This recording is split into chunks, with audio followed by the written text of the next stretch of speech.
The first section is the Egyptian roots of sound science. And this quote is from Jehuti, Thoth or Tot, Hermes. What is below is like that which is above, and what is above is like that which is below, to accomplish the miracle of the one thing. It's sometimes called the great work. And this image is a papyrus that is duplicating what is on the ceiling at the Temple of Dendera, Egypt.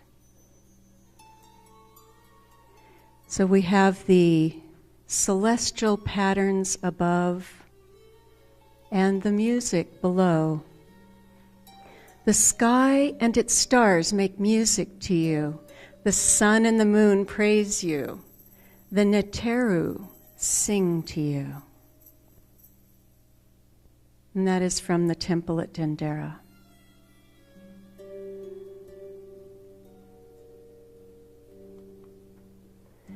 This temple is a perfect example of the principle of as above, so below.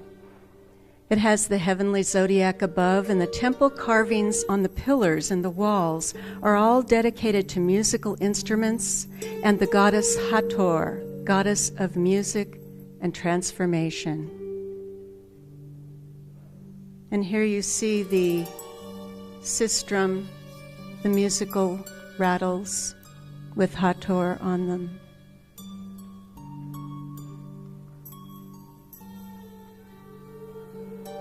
Hathor listens to the eternal music of creation, similar to the ancient Hindu cow goddess Vak.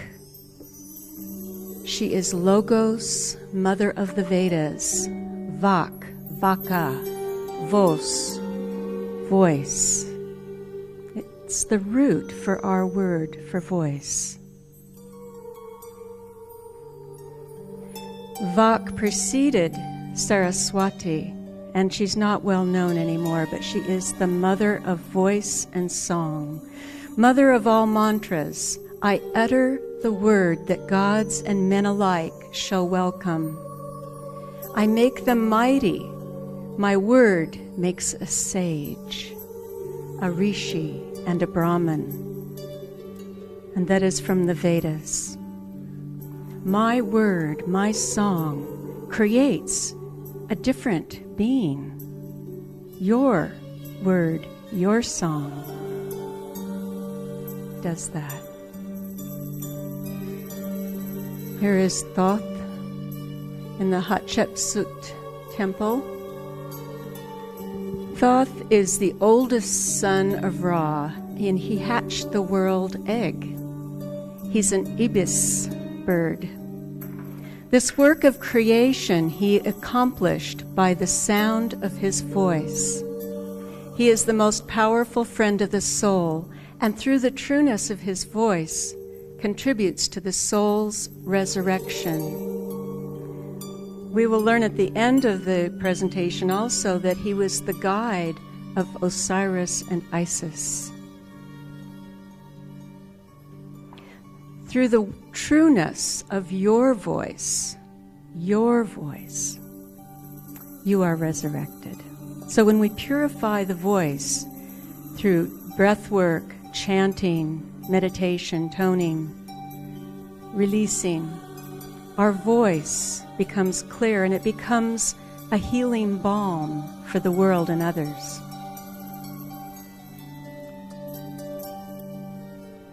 Egyptian temple music was guided by Thoth and his beloved Ma'at, goddess of truth. They taught that by continual singing of harmonious chants, humans grew like unto the gods. Also, when we sing in nature, the trees expand their force field.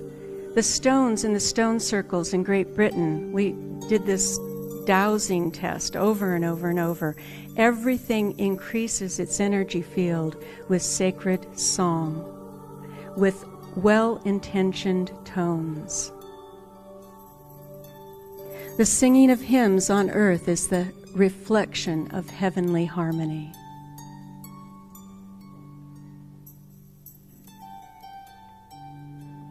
The hymns of Hermes, these are actual texts that you can read.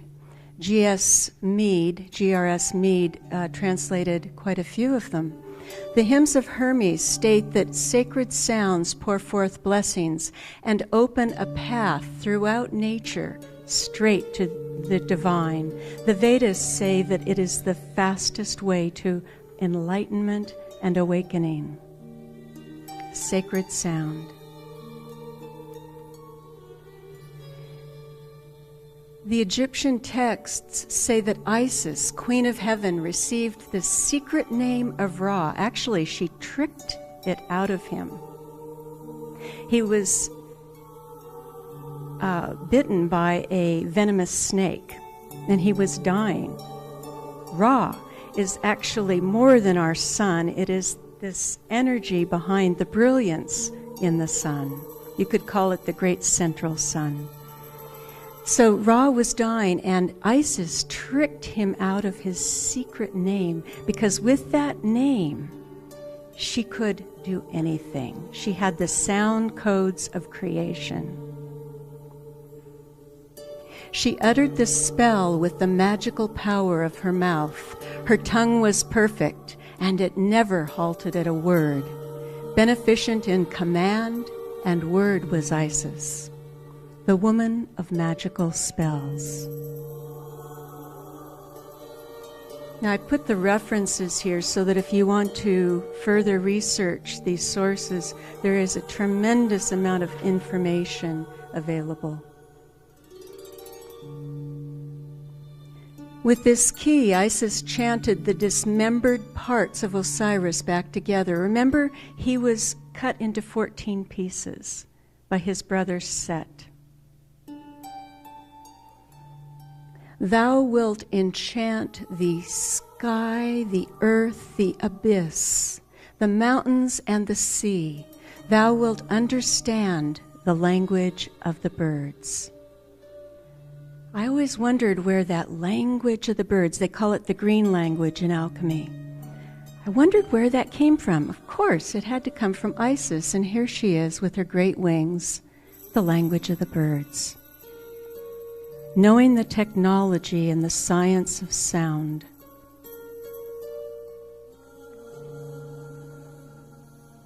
In Egyptian papyri, Isis changed into a swallow and cried and whistled as she circled the dead body of her beloved Osiris.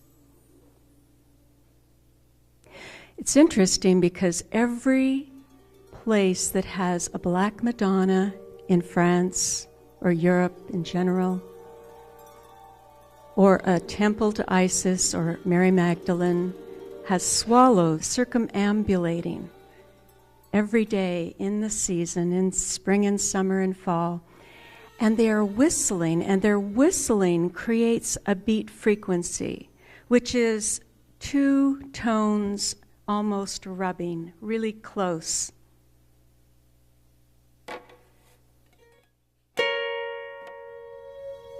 But even more close than that. And it creates an altered state, sort of like this whistling flute. The song of Isis enchanted and infused Osiris with life to give birth to their child, to their creation, Horus.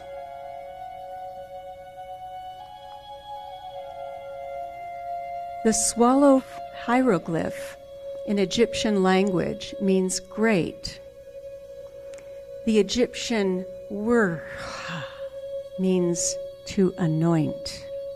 So these are connected with Isis, the great winged one. I have a sense that she's one of those of the bird tribes that came a long, long time ago. And when you go into many ancient traditions, you find people that are with wings or manifestations of birds like Quetzalcoatl, the plumed serpent.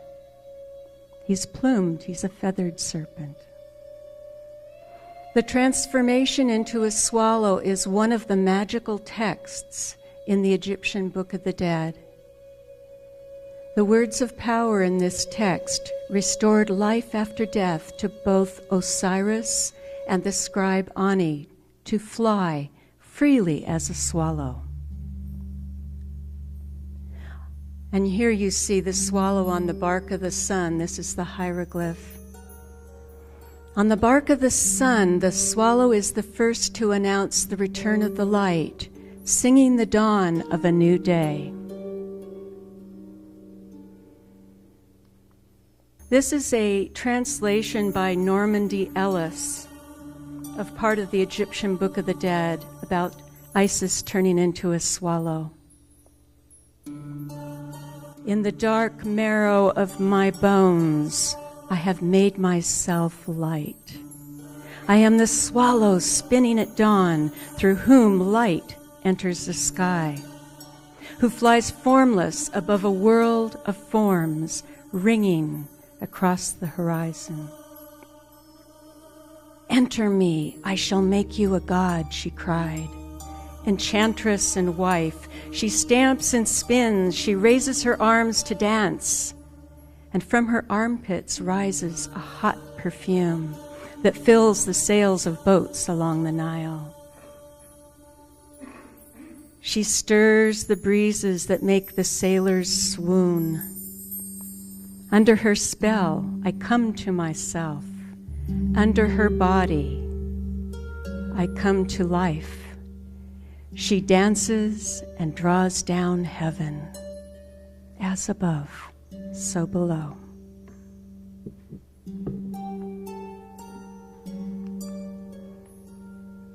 And this is a voice print of a swallow song. The dominant notes are C sharp and F sharp.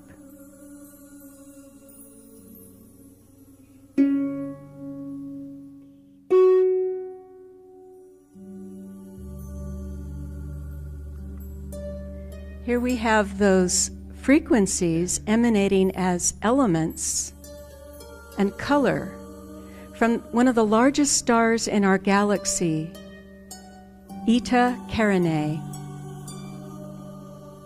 Interesting, one of the largest stars in our galaxy is emanating these frequencies. And the swallows are mirroring on the earth that song.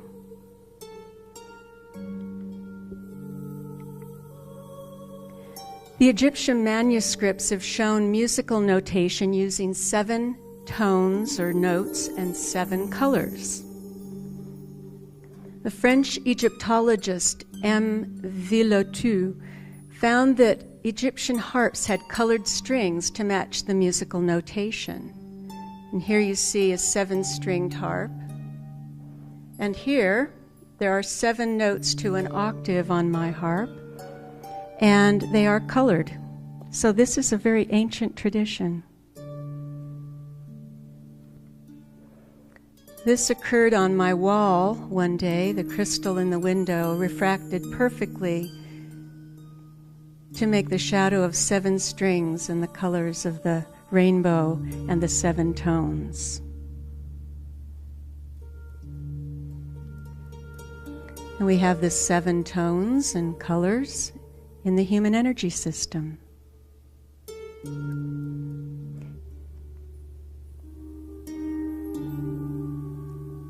This is the harpist of Ma'at from the tomb of Ramses III, Thebes. I would like to have a harp like that, wouldn't you? We have some harpists right in the front here. Maybe we should commission someone to make one. The Egyptian temples were built in alignment with the heavens. Each temple is tuned to a unique musical scale based on its dimensions and sacred proportions. In the early 90s, I was working with Carol Horn and Antoine Sarand in Egypt. And I guess my first trip there was in 87, and I noticed that the temple walls of Abydos were ringing singing back to me. I was dumbstruck. I was shaken. I had never had that experience anywhere, singing or playing the harp. And so I went back in 91 with Antoine and Carol, and we did research in measuring the chambers and finding the dominant tones. Antoine approached it in a very logical, scientific way, and my way was intuitive. And through audio response, just listening to the sounds that rang out louder in each chamber. But we came to the same conclusions, which gave me great confidence in the power of intuition, in the power to hear our own songs and not question it. So I'm going to share with you a song based on that tuning. It's called Sarah. Because we're talking about the sevens, I'll play it in a 7 rhythm. So the rhythms and the tones are both important. So I'll play it in this proposed tempo scale for Abydos.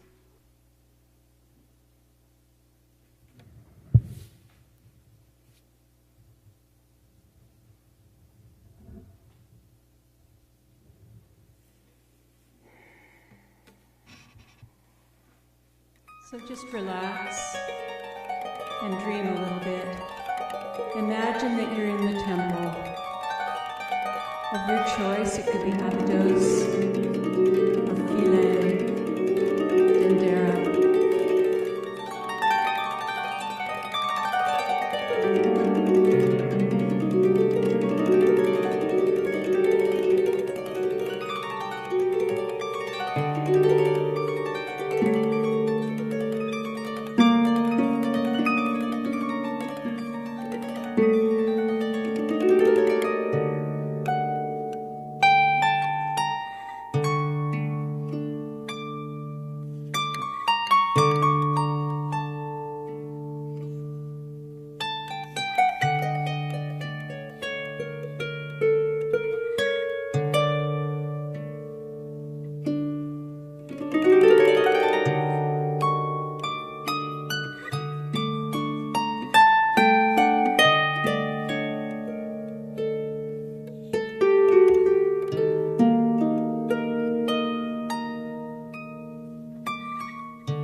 Music was used to regulate the material and immaterial worlds.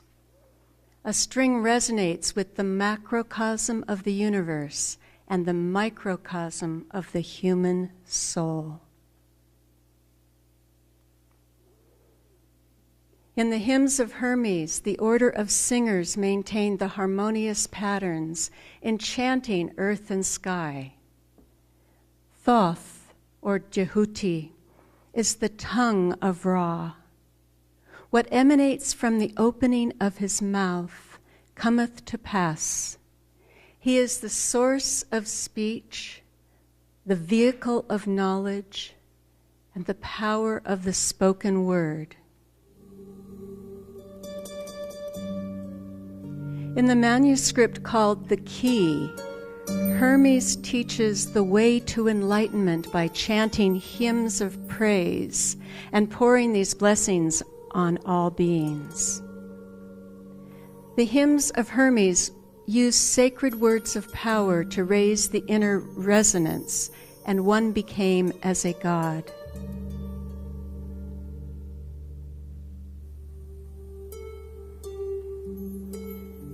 The serpent was said in the book of Moses to be the most wise and knowledgeable of all creatures.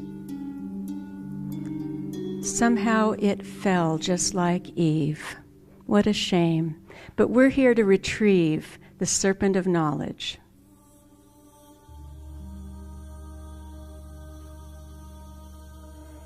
In the legend of the twins Amphion and Zethos, they were from Greece.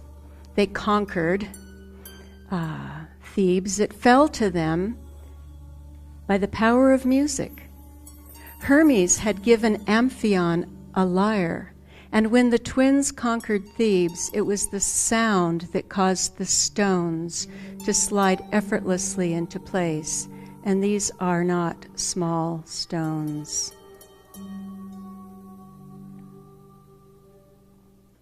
In Tibet, Swedish aircraft engineer Henry Kjellson witnessed 200 llamas levitating huge blocks of stone up a 400-meter cliff. That's not 400 feet, that's 400 meters, a little over a yard. The llamas used chant, drums, and trumpets to concentrate a laser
release heaviness, karma, tiredness.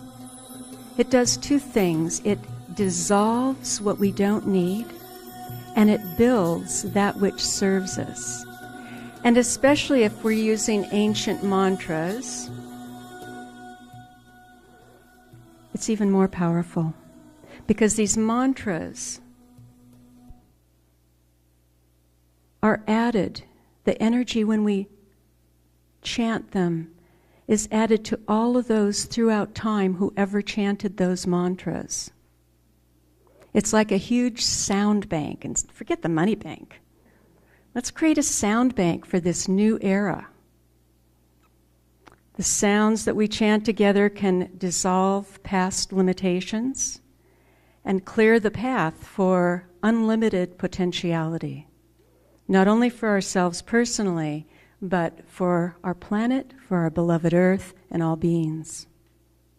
By the way, Bardo Rinpoche is going to be in Phoenix this next weekend. He's from Woodstock, New York. He actually just moved into a new monastery in New York nearby Woodstock, but he is the Rinpoche who came to Sedona many, many years ago and gave us a very powerful teaching about the power of sound, and it happened to be on the eve of my departure for England, leading a group and doing chants in Stonehenge.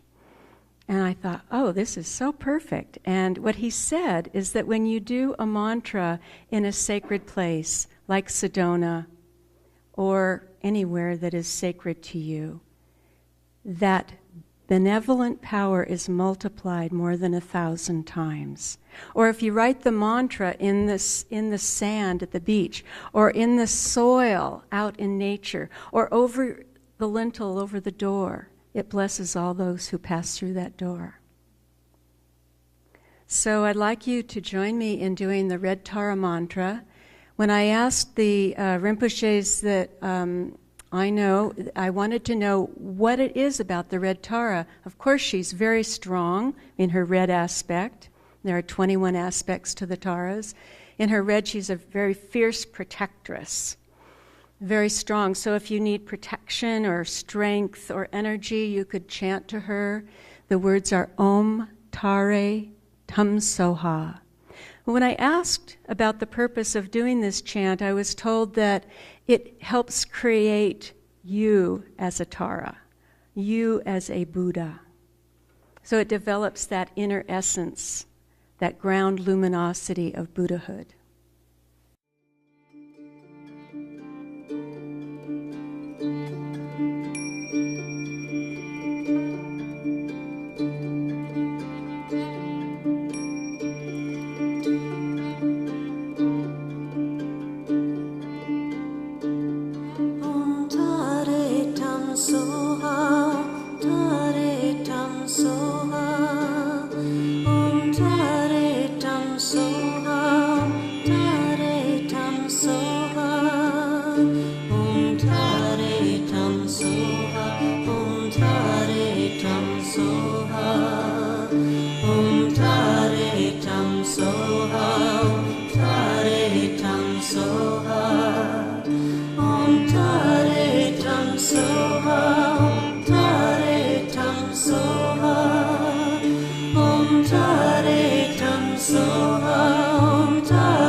Soha, Tare Tam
The Word became flesh in Jesus, so did the Bath Kol, daughter of the voice, become flesh in Maria Sophia.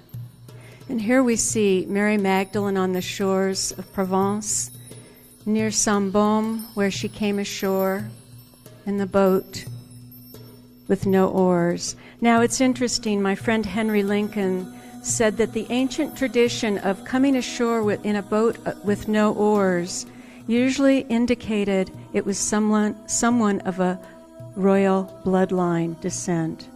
This image is from the wonderful chapel at Saint-Baume. Specific tones to create healing in body, mind, and soul. Sufi sound science teaches that our voice is an instrument for healing and also the barometer of our state of being. It tells us where we are in our evolution, in our state of emotional.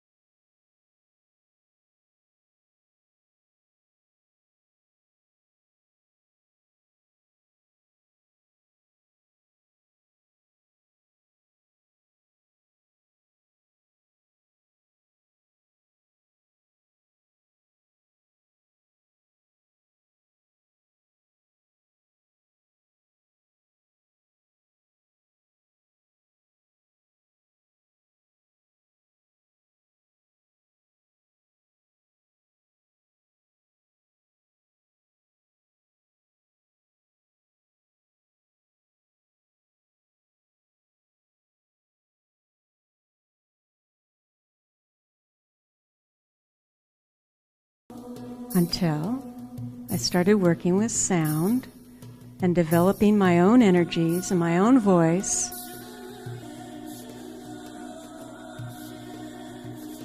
Musical instruments like David's harp were used by all the prophets in order to enter into an ecstatic mood before receiving the spirit of prophecy. This is from the texts of the Zohar, which are the esoteric Kabbalah aspect of Judaism. Many people say that they were composed in the 12th century in a place called Girona, where I'm going this May. We have a tour there working with a wonderful woman who has studied these traditions for a very long time. So these were traditions that were used around the world. Shamans use music to enter an altered state. We can use music, drumming, chanting, whatever is our inclination, to expand our energy field, open ourselves up to greater potentiality.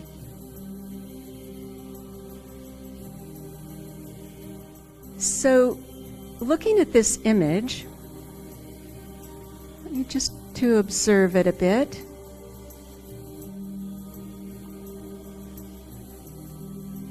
And then close your eyes. Make sure you're in a relaxed position and uncross your legs. And we're going to chant together, Yod He Vov He. This is a very powerful chant in the Judaic tradition, the ancient Hebrew syllables. They're like bijas, creative seeds, to clear and develop potentiality, to create what our true vision is. So with your eyes closed, join me in this.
To open your eyes and look at the image again.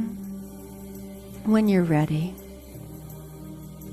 take a deep breath, a sigh on the exhale.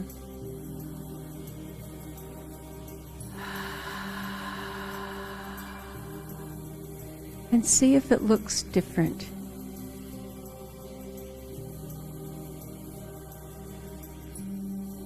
Did anything change?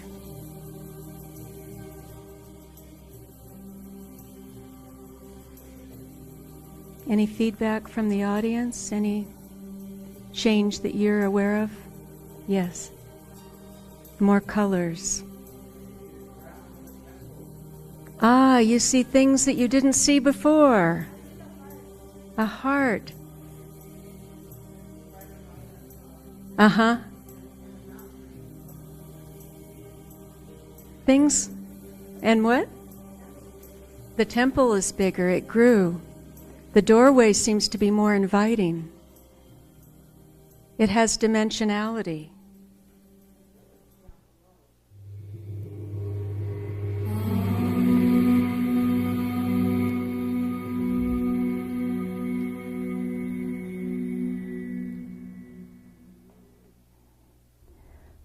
Toning and chanting benefits.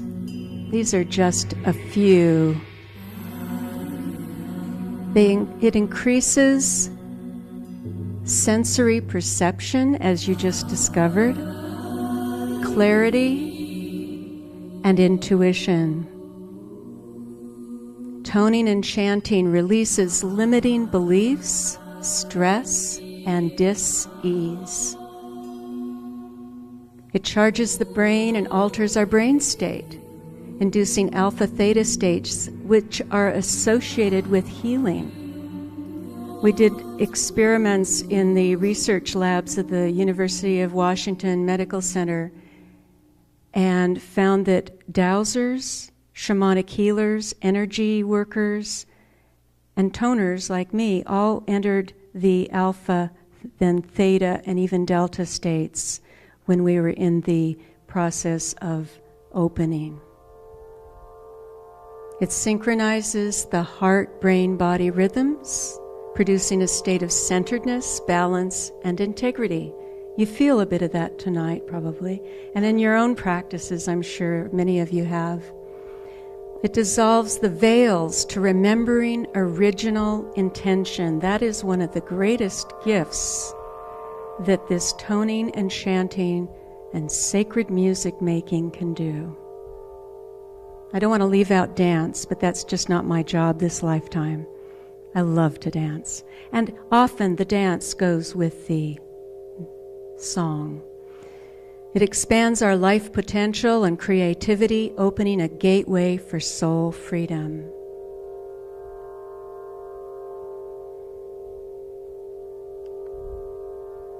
And what you're hearing is an Aeolian harp, wind harp, placed in the center of Stonehenge on a summer solstice. Just the natural sounds of the wind through the strings. And this is a natural occurrence that happened to my friend Eileen Nauman at Rainbow Bridge, Devil's Bridge, Sedona. The sun was nowhere close to that part of the sky. And it was after they offered prayers and flute and drum song, and this appeared, and everybody was on their knees.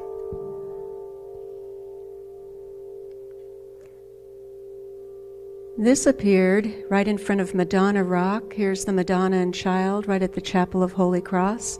In Nicholas Mann's Pentagram Landscape Temple of Sedona, it's the center of the pentagram. We'll learn more about pentagrams later. This occurred after I was up there chanting with my granddaughter songs to Our Lady, and days before the big tsunami in Indonesia. There's the DNA spiral going through there.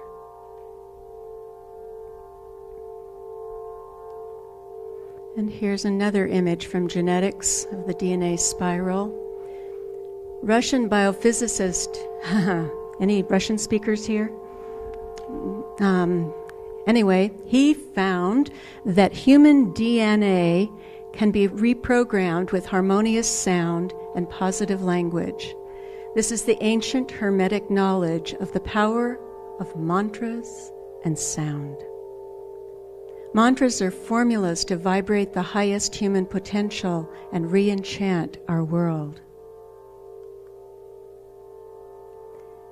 As I was saying about the University of Washington research, here is a chart of some of the testing of what happened to the brain.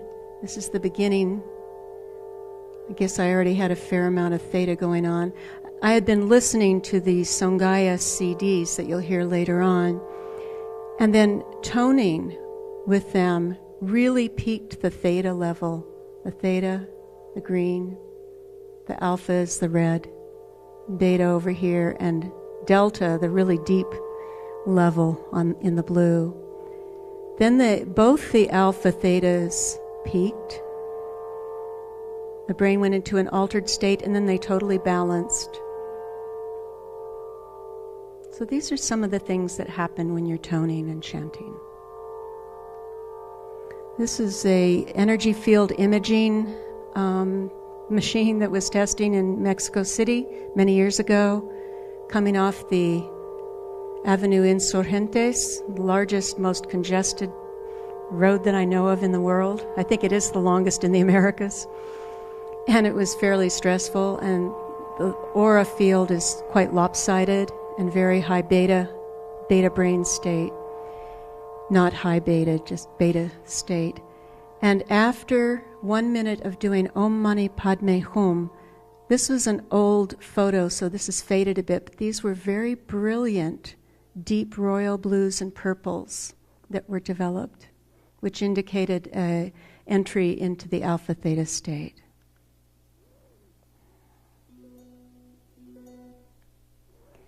Here's our friend Ashok Kumara chanting with a wonderful orb on the side of his head. I'm sure he didn't even know.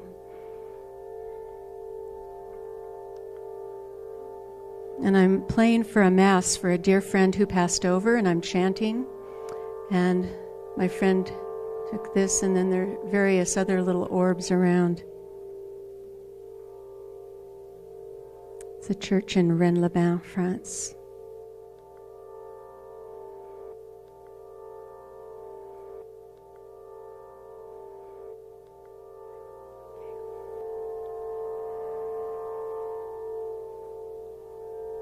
What in the world is the song of the resonant green snake? Do you know the Goethe story about the green snake? He wrote about this. We're going to learn a little bit about the green snake. This is St. John, Lazarus, in the Saint-Lazare church in a place called Avallon, France. Here we see, in principio erat verbum, in the beginning was the Word. We see this lovely serpent coming out of his cup.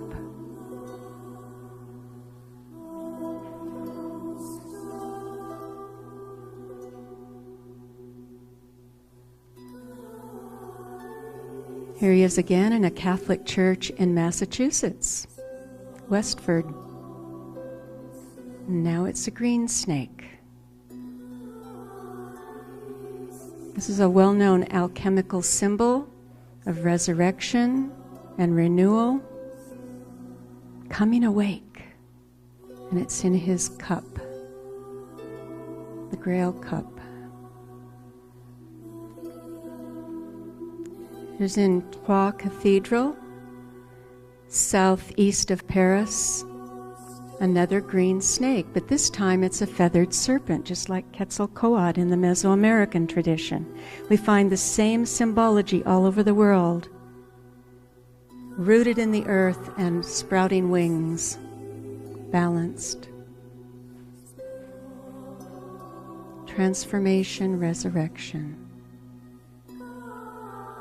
Here we see it in the image from Egypt.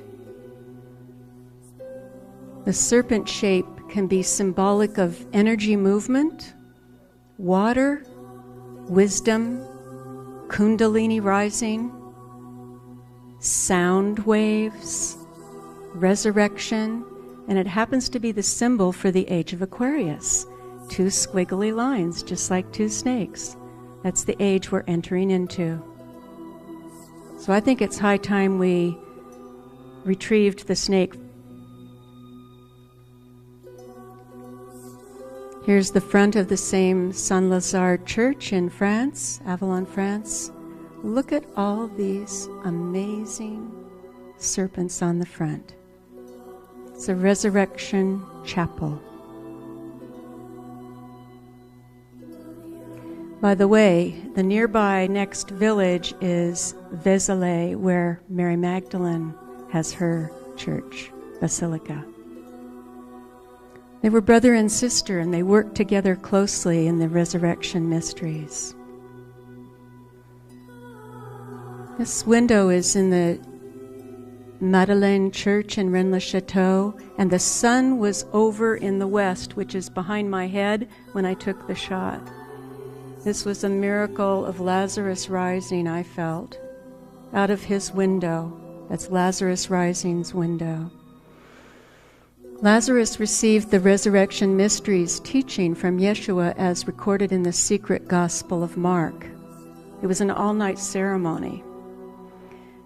And here's a quote from the Pistis Sophia in the words of Yeshua. Magdalene and John, the Virgin, will tower over all my disciples and all men who shall receive the mysteries. Well, we've moved on now. It's available for all of us. That's the good news.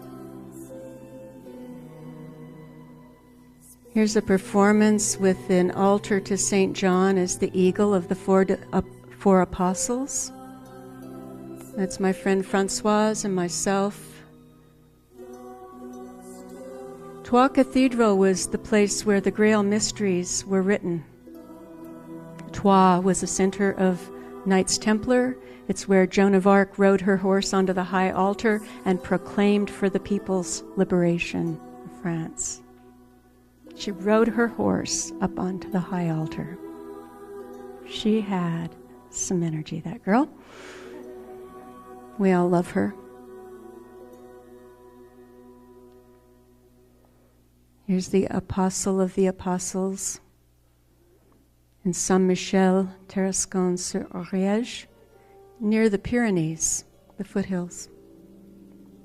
From the Pistis Sophia Codex, It says, I have had faith in the light, and it remembered me and heard my song. He has placed in my mouth a new song. Sing praises to the light, and I will bring you to the region from which you descended. That's the work of Sophia, to retrieve souls. Sophia simply means wisdom. Chokmah, wisdom. Pistis is faith. She had faith in the wisdom. It's wonderful winged Isis, pregnant with the bridal knot at her belly. This is a chateau near where I live in France part-time, where we do different events. It was also an observatory for the heavenly cycles in the medieval era. There are 14 of these gorgeous girls with serpent bodies.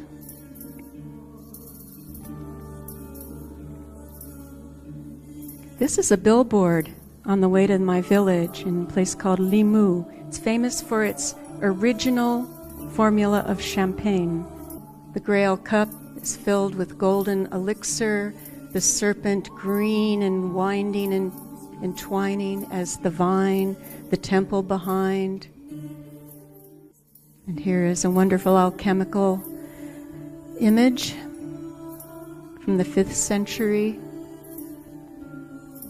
The alchemy of the 9 musical spheres of creation and the 9 muses. The serpent flows freely and easily through the spheres as the life force and divine song of creation. We have the jed pillar of Osiris, and kind of similar in the U.S. genetics image. We find these images everywhere. Sound, breath, and meditation is the key to awakening the internal serpentine pillar of light.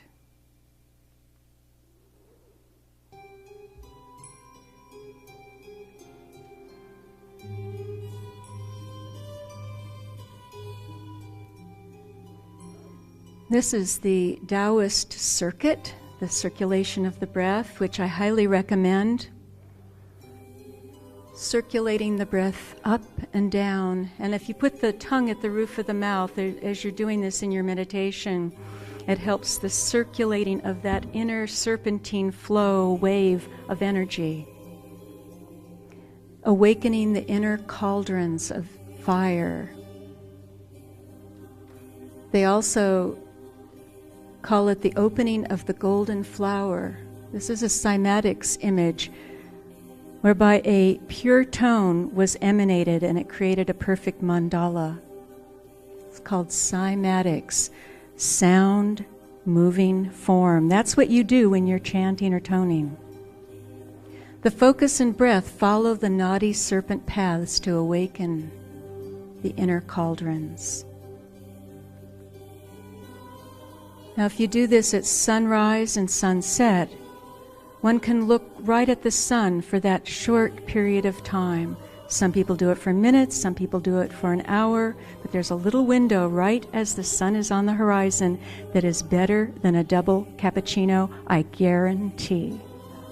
I highly recommend it if you want your frequency to match the solar emanations that are going on now. So we're going to cover, I hope you don't leave when we take a break shortly, because I want to cover some of the effects of those solar radiations that are coming in now. So powerful, it's really good to align. We've been taught to be afraid of the sun, and it's going to, ruin us, but it's actually a source of great energy. The Nassenes, which were the ones related to Yeshua and his tribe, and the Essenes as well, combined chanting with sun gazing. This activates the nadi channels as well as the pineal gland and the mana of awakening and regeneration in the brain centers. When you circulate the breath and the energy, you touch all the centers, which is important. Here the initiates in Egypt are receiving the illumination and resonance from the stars. This is an ancient tradition. The Mayans do it. Here are the life-giving principles with the ankhs coming down from the ray sun. Sunlight helps produce neurochemicals, including HGH, human growth hormone, in the pineal gland, regulating mood, consciousness, energy levels, and longevity. The pineal gland generates a magnetic field and contains magnetite, thus interacting with magnetic fields of the sun and earth, for instance, places that are very magnetic, like Sedona. Places of red earth are always sacred places. Here are the 7 serpents, representing the 7 awakened centers of the initiate. Horus, the sun, at the pituitary and pineal centers, symbolizing the sun awakened within the brain. And here's a wonderful quote from the Dialogues of Kabir from the Sufi tradition. In the center between the 2 eyes is the seat of eternal music, the music of the spheres. And if we had more time, I would share many, many stories of how awakening this center, you begin to hear, many of you may do this already, hear the subtle sound currents, the music of the spheres, the sounds ringing in the air stronger at certain points, certain places. When I first went to Chartres Cathedral, I couldn't believe the symphony that was ringing like thousands of bells in the air, like millions of swallows ringing and singing through the air. And we come to a completion of the first part of the great work.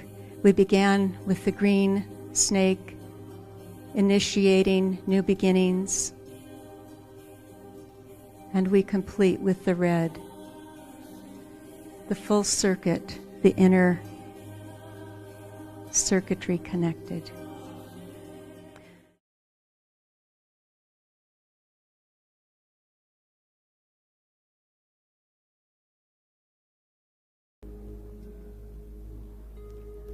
What we're hearing on the recording is a meditation on the tone G sharp. Now, in my system that I work with, that has been handed down for quite a long time, that tone resonates with the galactic center.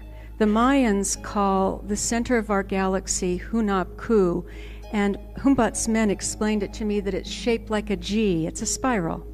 It's the G letter, Che, in Mayan. So this tone you're hearing now is a G sharp, which could resonate with the galactic center and connect us with that expansion. Song of the Stars. Again, we have the sky and its stars are singing in you from the Dendera Egypt temple. In fact, all of creation hums in audible and inaudible tones. The word universe means one song. These universal tones are constantly bathing and communicating with us, as above, so below.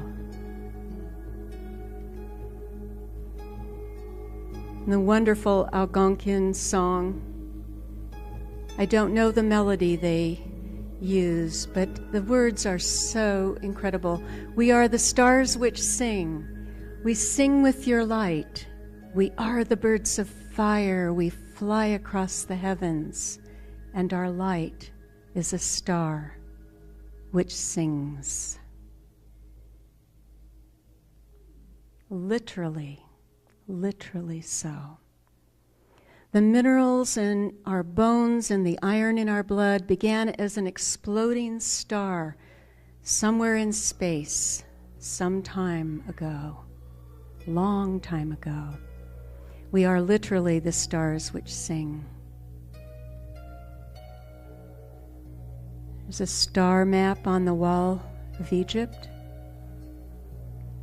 Marsilio Ficino, who created Neoplatonic academies during the Renaissance in Florence, Italy, wrote 3 books on life. He says, by their harmonious rays and motions, penetrating everything, planets daily influence our spirit secretly, just as music does openly.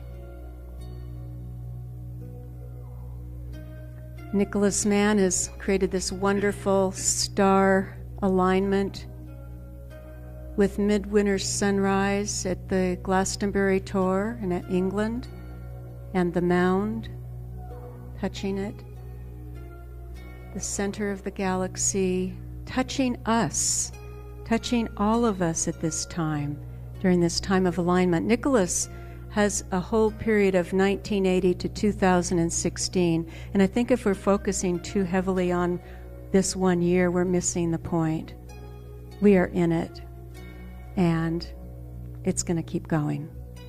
That flowering.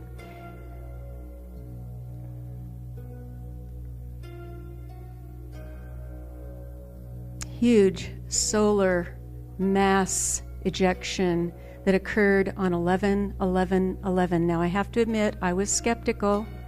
I thought, they're just creating the 888 again, or the 11/11/11, 10/10/10. Oh, I mean, this isn't really holy day. It's not a turning point of the seasons. But guess what happened? The sun listened. The sun responded. So as people gathered around the earth, and they were praying and singing and chanting, the largest wall of plasma that solar astronomers have ever seen erupted. Also, at that same time, a gigantic magnetic rift appeared in the sun. It's really speaking now. And when we entered the year of the water dragon, 23rd and 24th of January, what do we get? A huge green dragon over water. The sun exploded, connected with that new moon.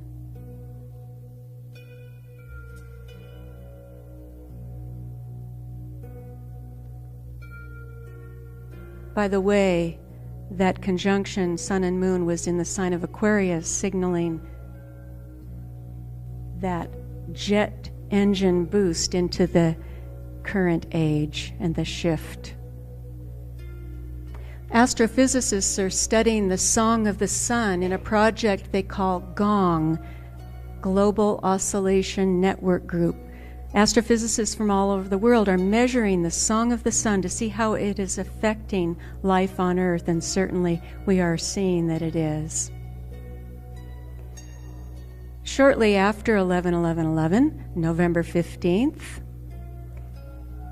the sun hit, the coronal mass ejection hit Venus, and this hurling plasma cloud reduced some of Venus's atmosphere. Now, there is a Hopi prophecy that speaks about when Venus's atmosphere changes, this signals we are in the time of great change and purification. And instead of being afraid of that, celebrate. Are some of you just feeling so much energy you just want to jump out of your skin?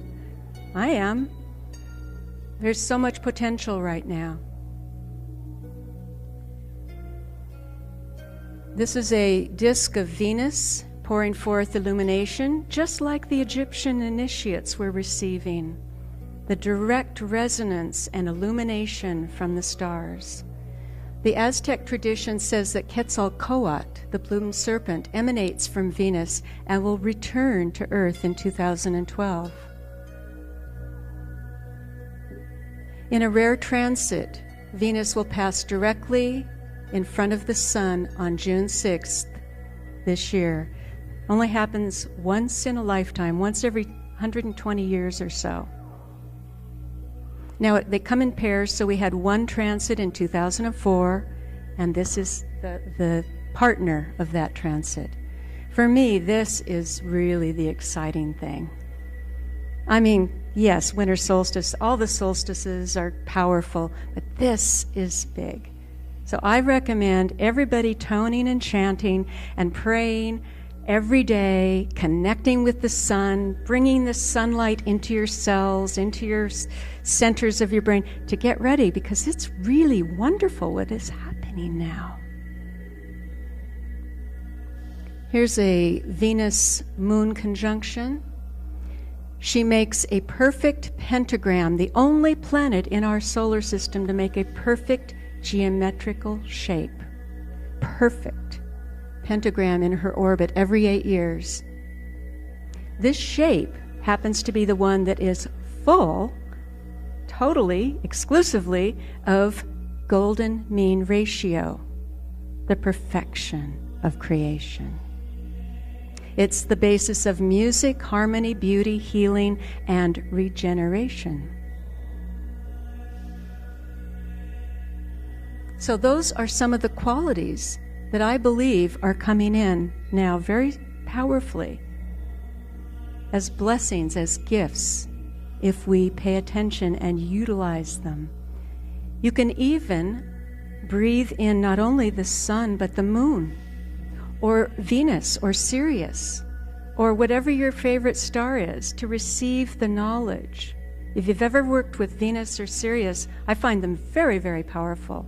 In addition to the sun, you can receive knowledge, you can receive a song, a resonance transmission.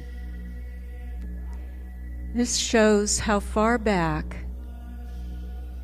from the 16th, this is a copy, a 7th century copy, but back to 1600s BC, the Mesopotamian Babylonian traditions were recording the transits of Venus in these stones. This is from the British Library. And here's the symbol of Venus throughout Mesoamerica, with Venus right here. This is right at South Mountain, Phoenix.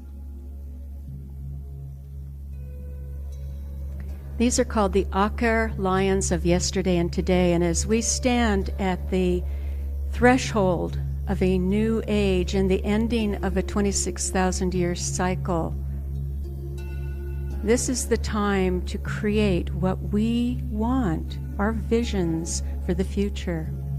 It's a new day in the history of humanity.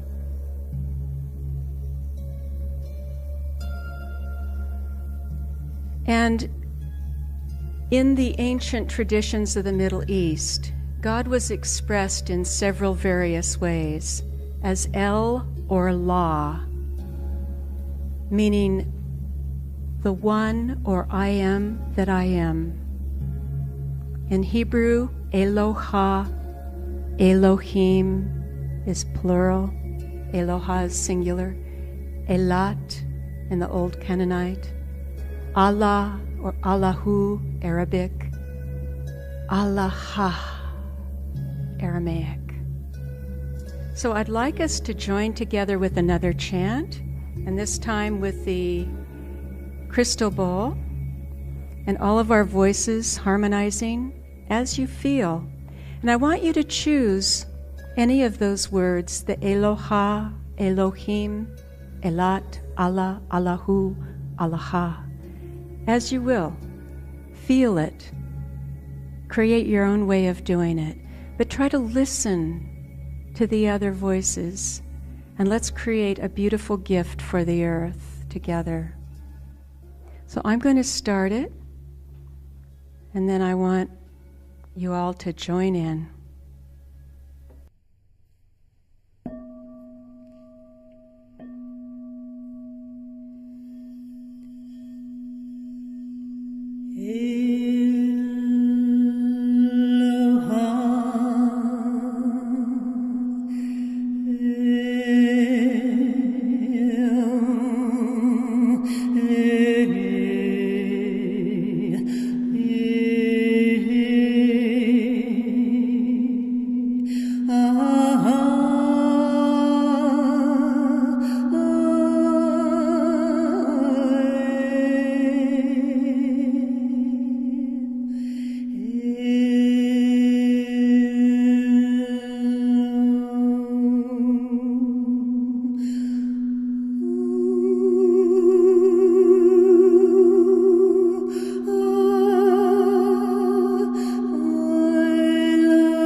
Our human energy field is constantly interacting with the cosmos, sun, moon, stars, and earth resonance. These cosmic frequencies also influence all biological systems and growth patterns.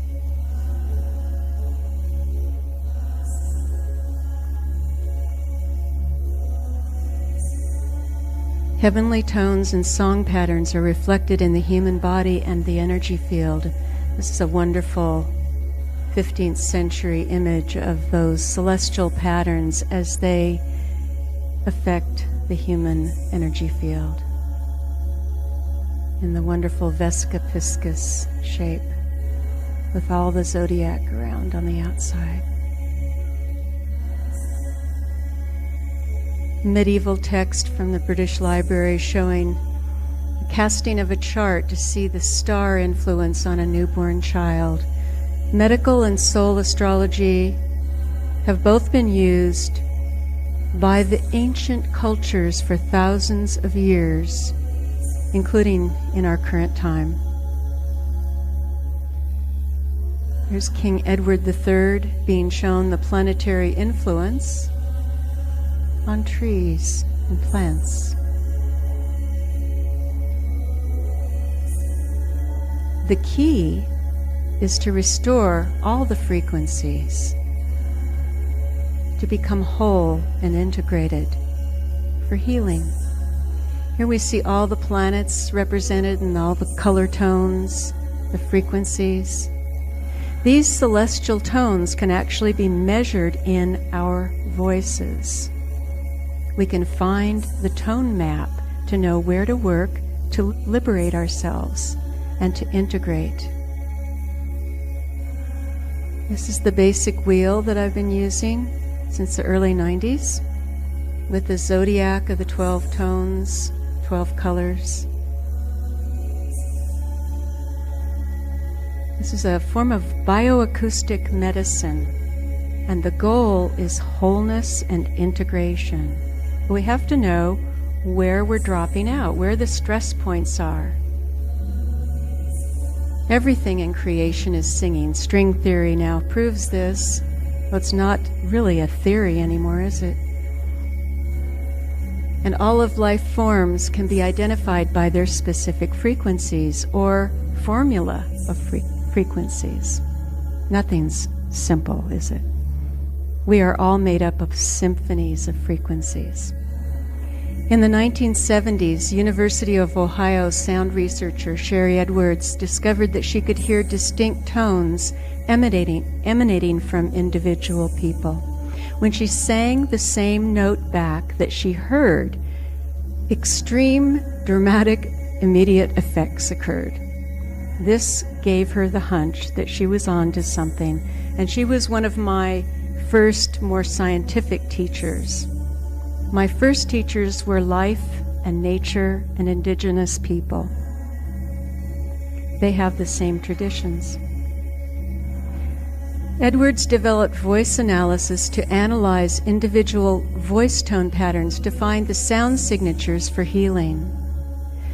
Therapeutic sound formulas are then created based on an individual's weak voice tones, what is dropping out.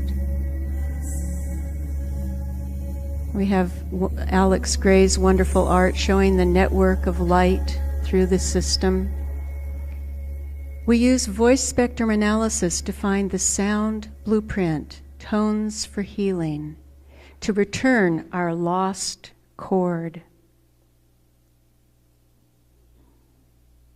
The frequencies missing in the voice relate to limiting patterns and beliefs in the body, mind, emotions.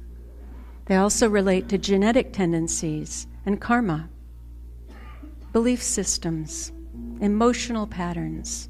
We all have them, but you can read them in the voice. Using one's signature tones reconnects the inner pathways, creating wholeness, freedom, and soul evolution. With a frequency analyzer, we measure the voice pattern to identify the strong and weak points. Combining this analysis of the voice results and the planetary tone chart. We've been seeing that these planetary and solar influences are affecting all biological forms, and each person has a tone pattern formed by the planetary patterns at birth. It forms a blueprint that can be changed. It's not a fated thing at all. You can work with it and shift it if you know what you're working with. So it's like the as above, so below, the Hermetic tradition. As above in the heavens, the moment of birth, below we receive that music in our own personal symphony. The voice is a barometer of the state of our beingness. The voice indicates one's character and the expression of one's spirit.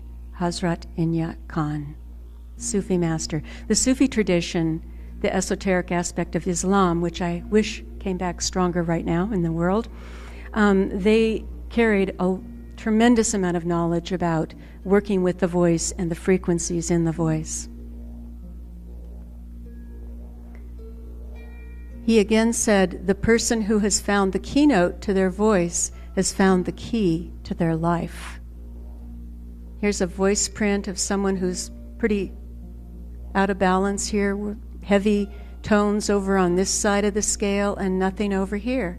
It turned out that the issues for that person emotionally and physically were sitting right in these areas that were dropping out. Deepak Chopra also says something similar. The body is held together by sound. The presence of stress and disease indicates that some sounds have gone out of tune. So we're just bringing back the right tuning. What a time we live in where all the crystal bowls and tuning forks and toning and chanting are occurring.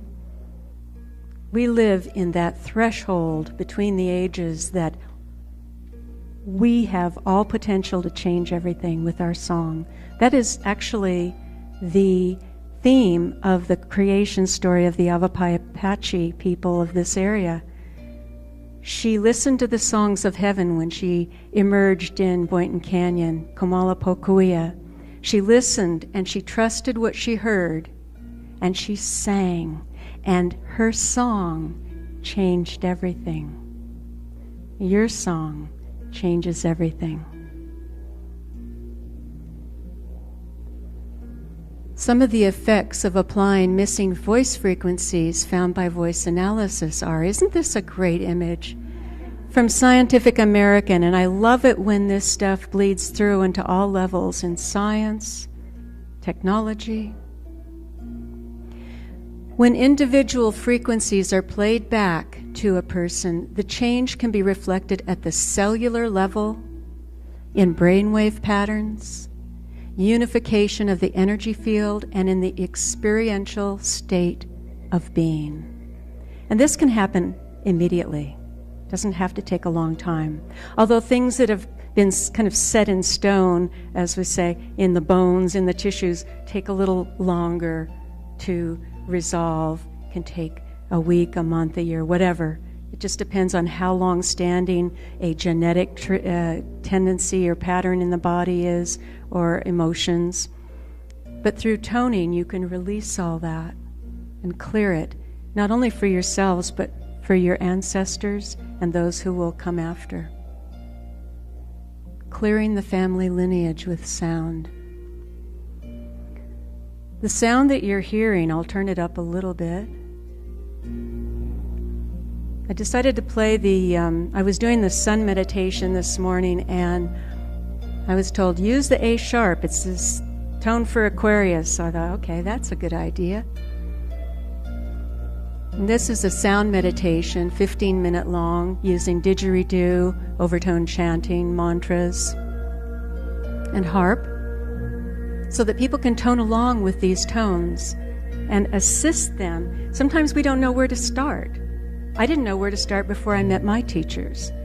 And this can be really helpful for people opening the door to their own sound medicine. Getting a crystal bowl or a tuning fork or a drum or whatever and toning along with it.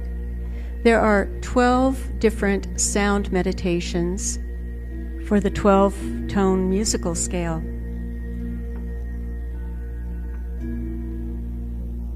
Each tone relates to specific nutrients, organs, physical functions, mental, emotional, and genetic patterns, trying to cover all the bases there. Just to let you know that everything carries a frequency, even a thought, even a feeling. It all has frequency that can be measured. Therapeutic formulas are then created based on the frequencies stressed or missing in the individual voice and the planetary tone pattern. They mirror one another, as above, so below. Cannot wait to show you how this is rooted in the traditions, in the mystical, Western mystical traditions in Europe. It goes from Egypt, Babylonia, and before, and then it filters into the West through the Hermetic texts. And it'll all start making sense. We're running a little short on time, but I'll just hit on a few of these cases that were really wonderful and striking. In Mexico City, I've done a lot of work for many, many years. And the children in the clinics that they were using the Songaya sounds that you're hearing were suffering from limited motor response. They were frozen physically, as well as autism, inability to speak or share, come out of their shell. They saw coordinated movements, and what was interesting is they saw circular movements with these sounds like you're hearing. This is what they were using, and the children started moving in circles where there was no movement before because of the cyclic repeating 60 beats per minute or slower. It just got them out of their shells. They began communicating, vocalizing with the music. Little autistic son, I've told this story before, he was speaking total gibberish. I could not understand him.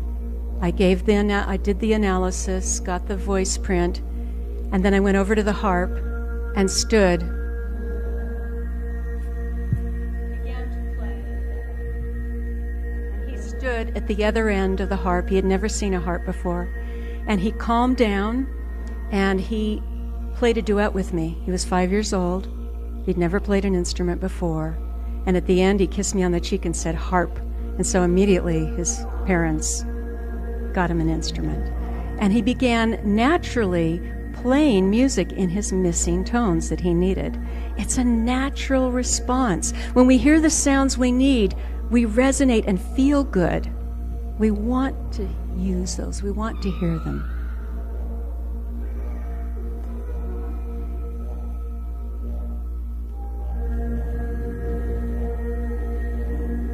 Oh, in a dolphin project I was doing with autistic and disabled children in Mexico City, Dr. Fritz Zimmerman said that there was a synchronization with the waveforms between the therapists, the dolphins, and the children in a state beyond separation. And in that state, the children came out of isolation and they could communicate. They began to develop all of their sensory abilities. All of these are online. You can see them on the voice analysis page. This is fun. This was a wonderful local client. After 1 week of toning her C sharp, which relates to root chakra issues, sex, money, power, she was more relaxed, uplifted, libido increased dramatically. I should use that on television. If I ever wanted to get really busy.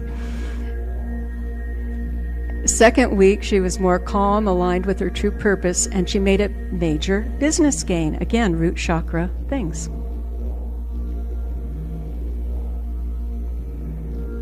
A guy who was kind of a bit mousy got really empowered, and their relationship improved a great deal. Basal temperature, thyroid balancing, use in body work and other therapies, it can increase the efficacy. This is an interesting one. I didn't show you the images because I was in my underwear and it's really embarrassing. But the video imaging footage taken up in Bellevue, Washington with the same doctor I mentioned earlier, Dr. Juan Acosta, showed that there was increased light in and around the body after toning a very short time, like a minute. And dark, congested areas became 60% brighter, and the same result occurred while holding feelings of bliss and gratitude. So I highly recommend toning with the state of gratitude. Find something that you can appreciate about yourself or another and focus on that feeling of gratitude, and it totally shifts your frequencies within and without. Here's a family in Portland. Now the husband's singing all the time. I hope she enjoys it. And they're singing as a family. Now that's wonderful.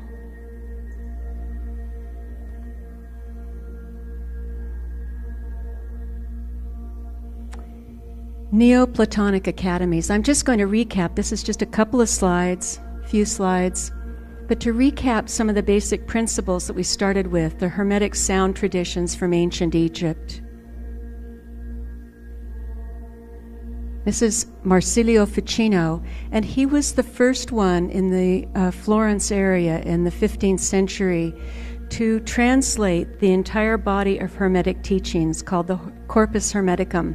This painting, by the way, is from Leonardo da Vinci. They had quite a crew of incredible artists and thinkers and practitioners of these sacred arts during that era. And they exploded these traditions into Europe, and there was a great flowering.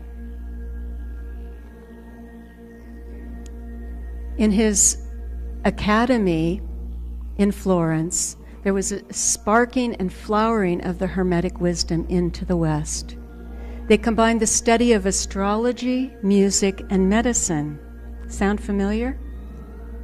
The same principles over and over throughout time. Music, astrology, music, and medicine. Astrology, planetary patterns, voice patterns, it's the same thing. Pythagoras used to make sound formulas based on the planetary configurations for each person, with voice and lyre. According to the 3rd century BC historian priest Manetho, Thoth was a counselor to Osiris and later assisted Isis in ruling Egypt. Manetho says that the second Thoth Hermes, apparently it was a tradition, a lineage, translated teachings from ancient stone tablets from the first Thoth. These became the 42 books of Hermes, housed in the Egyptian temples. The first book was called The Chanter, and the next 4 books were a series on astronomy called Horoscopus. Interesting, eh? Same themes. Here we have Orpheus and his lyre in the Byzantine Museum in Athens. These academies used music based on a person's horoscope as therapy to heal both body and soul. We combine medicine and Orpheus's lyre. To the Egyptian priests, medicine, music, and the mysteries were one and the same. And I love Ficino. And we play the lyre precisely to avoid becoming unstrung. Music according to the rule of the stars, the motions of the heavens, and an individual's horoscope will engender a forceful, celestial, healing power. Ficino. The stars are singing to each one of us. As above, so below, and the beauty of the song of creation.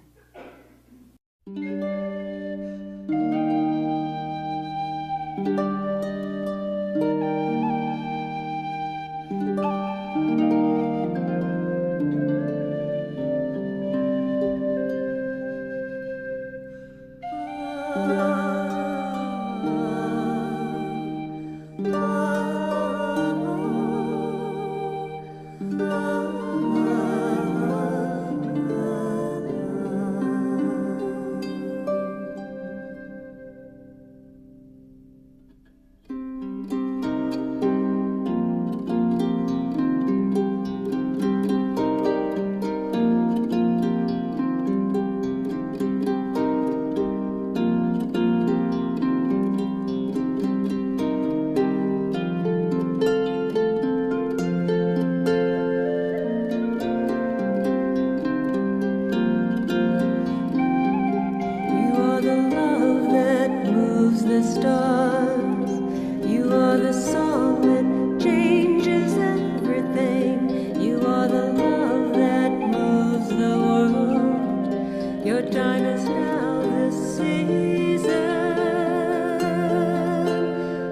the heart.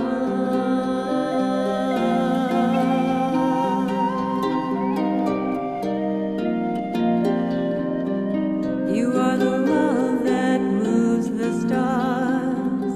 You are the song that changes everything. You are the love that moves the world. Your time is now.